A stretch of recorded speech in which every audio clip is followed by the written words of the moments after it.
হে everyone, আসসালামু আলাইকুম। Welcome করছি নতুন আরেকটি ব্লগে। এখানে আমি গরম পানিতে ভাত ফুটিয়ে নিয়েছি 80% করে। এটা পানি দিয়ে ধুয়ে নিব, ঠান্ডা পানি দিয়ে। এখানে একটা পাতিলে আমি দিয়ে দিয়েছি গরম পানির মধ্যে গাজর আর বরবরি। আজকে দুপুরে রান্না করা সত্ত্বেও তারপরে আবার খেতে মন চাইলো ফ্রাইড রাইস। দ্যাটস ওয়াই আবার নতুন করে আবার রান্না করতে চলে এলাম। এখানে সবজিটাকে আমি ভালোভাবে ফুটিয়ে নিয়েছি ফ্রাইড রাইসে দেওয়ার জন্য। তারপর ঠান্ডা পানিতে ধুয়ে নিব। সবজিটা তুলে নিলাম, নেওয়ার পর ওই পানিতে আবারও সবজি ফুটিয়ে নিচ্ছি। প্রথমে দিয়ে দিলাম বরবটি, তারপরে কেটে রাখা গাজর। এটা দিয়ে আমি একটা চিকেন ভেজিটেবল তৈরি করব। এখানে চিকেন গুলাকে কেটে স্লাইস করে রেখেছি।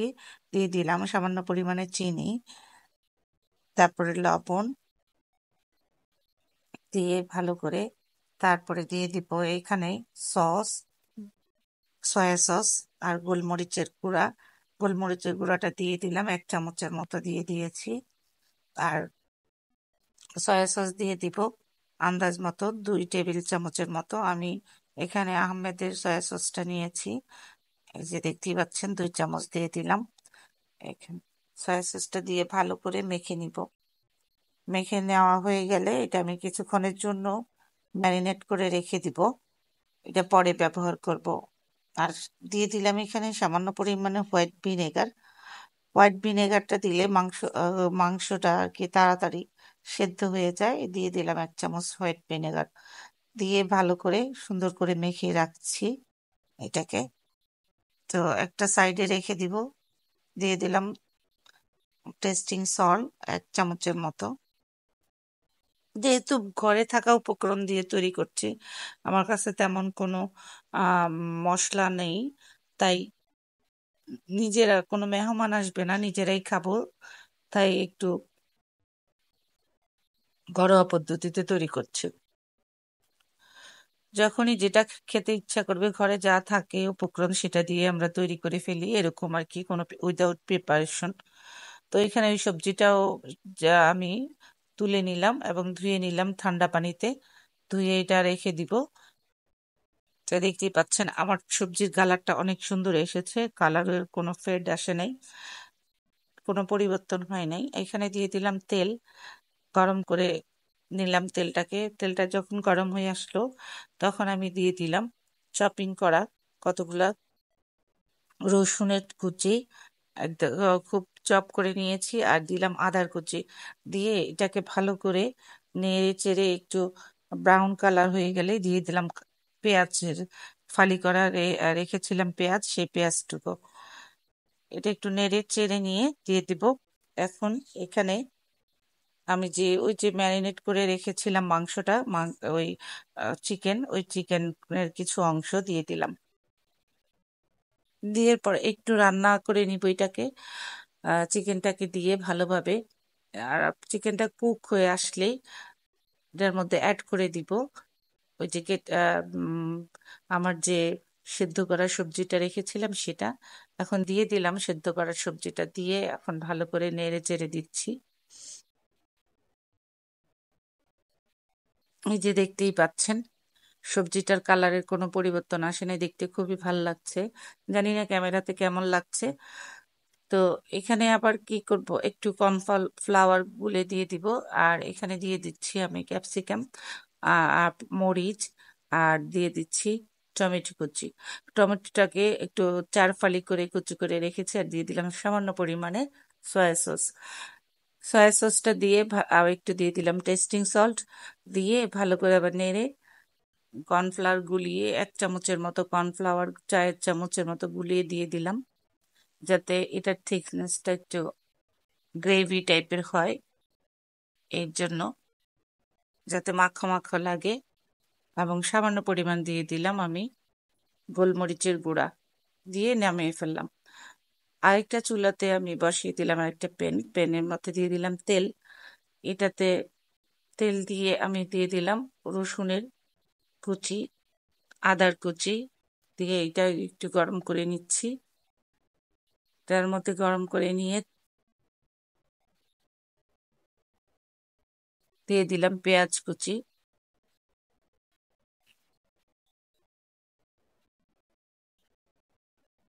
পেঁয়াজ কুচিটা একটু হালকা ভেজে নিব, কোনো ব্রাউন কালার করব না, একটু সেদ্ধ হয়ে যাবে, এরকম নরম হয়ে গেলে দিয়ে দিব মুরগির মাংসটা দিয়ে দিচ্ছি।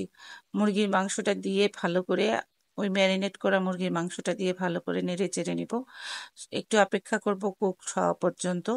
যতক্ষণ না পর্যন্ত কুকড হচ্ছে সে পর্যন্ত আমরা একটু নাড়াচাড়া করে। আর একটা কথা বলি, চাইনিজ রান্না করতে গেলে চুলোর আঁচটা একদম জোরে দিতে হবে, বাড়িয়ে দিতে হবে। ধিমা আঁচে চাইনিজ রান্না করা যায় না। আর এতে একটু দিয়ে দিলাম সয়া সস। সয়া সসটা দিয়ে আবার একটু নাড়াচাড়া করে নিচ্ছি। দিয়ে দিলাম সামান্য পরিমাণে চিনি এবং কেটে রাখা যে সবজিগুলো আমি দিয়ে দিলাম।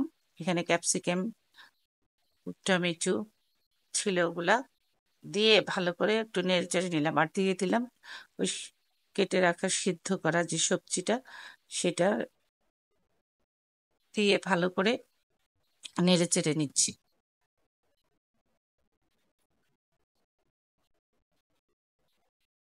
প্রচন্ড গরম, এই গরমে আসলে কোনো কিছুই খেতে ভালো লাগে না, মশলাযুক্ত খাবার বলেন যাই বলেন না কেন। তাই একটু আলাদাভাবে খাওয়ার জন্য, যে দেখি এটা খেলে হয়তো ভাল লাগবে, তো এটাতে তেমন একটা মশলা ব্যবহারও হয় না চাইনিজে, যে কারণে এটা গরমের জন্য খুবই ভালো একটা খাবার। তো এখানে আমি 3টা ডিম ভেঙে দিয়ে দিলাম। 3টা ডিমকে আমি আলাদা একটা পাতিলে, এই ডিমটাকে আমি ভেজে নিতে পারতাম কিন্তু নেই নেই, কারণ আবার আরেকটা পাতিলে নষ্ট হবে, আবার সময়েরও একটা ব্যাপার আছে। সেই কারণে আমি 3টা ডিম ভেঙে এটাতে একটু ফ্রাই করে নিচ্ছি। একটু শক্ত হয়ে গেলে আমি চামচ দিয়ে এটাকে নেড়ে চেড়ে দিব, তাহলে এটার সাথে মিক্সড হয়ে যাবে। আর কোনো পাতিল ব্যবহার করা লাগলো না। এই তো দিয়ে দিলাম ডিমটা, নেড়ে দিলাম ভালো মতো, দেখতেই পাচ্ছেন সবজিটার সাথে আমি মিশিয়ে দিব। That's it. মেশানোর পরে আমি এখন দিয়ে দিচ্ছি ওই যে সেদ্ধ করে রাখা চালটাকে, দিয়ে ভালো করে এটাকে আমি মিক্সড করে নেড়ে চেড়ে দিচ্ছি।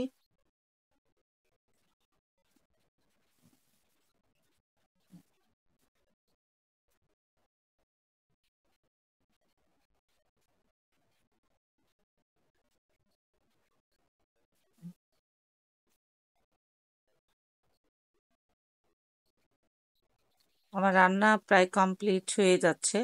এখানে আমি আর একটু দিয়ে দিলাম টেস্টিং সল্ট। টেস্টিং, যেহেতু আমরা কোনো মেডিসিনই ইউজ করিনি, শুধু টেস্টিং সল্টটা ইউজ করেছি। এটা আসলে যদিও স্বাস্থ্যের জন্য ক্ষতিকর প্রতিদিন খাওয়া, টেস্টিং সল্টটা আমি সব সময় দিই না। এই আজকে দিলাম, যেহেতু আমার সসের পরিমাণ ওয়েস্টার সস ছিল না, ম্যাজিক সস ছিল না, এগুলা ছাড়াই আমি বাসায় যে সসটা ছিল সেটা দিয়ে রান্না করেছি।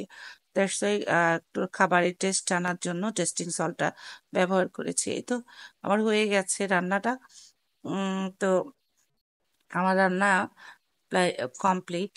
আর পরে আমি ভেজে নিব, চিকেন ফ্রাই করে নিব উইদাউট বেসন, উইদাউট ফ্লাওয়ার। এটা এমনিতেই ভিজিয়ে রেখেছিলাম মাংসটাকে, ম্যারিনেট করে রেখেছিলাম, এটা পরে ভেজে নেব। এর আগে তো আপনারা আমার অন্য একটা ভিডিওতে দেখেছেন কেএসপি স্টাইলের, কেএফসি স্টাইলের যে চিকেন ফ্রাই করা সেটা। আর আজকে আর সেটা দেখালাম না, আমি খুব সিম্পল ভাবে ওই চিকেনটা আমি ভেজে নিব লাল লাল করে। এই যে চিকেনটা ম্যারিনেট করে রেখেছি, তো এইটা দিয়েই আর দুপুরের কাজ চলে যাবে। তো এই তো আজকের রান্নার রেসিপি আমার এখানেই শেষ করছি। আমি একটু পরে আর যে ফ্রাইড রাইসটা সেটা নামিয়ে নিব, নামিয়ে এটা রেডি করে সার্ভ করব। আর যেটা সার্ভ করব আপনাদেরকে সাথে অবশ্যই শেয়ার করব যে রান্না করার পরে কেমন হয়েছে দেখতে আমার রান্নাটা। তো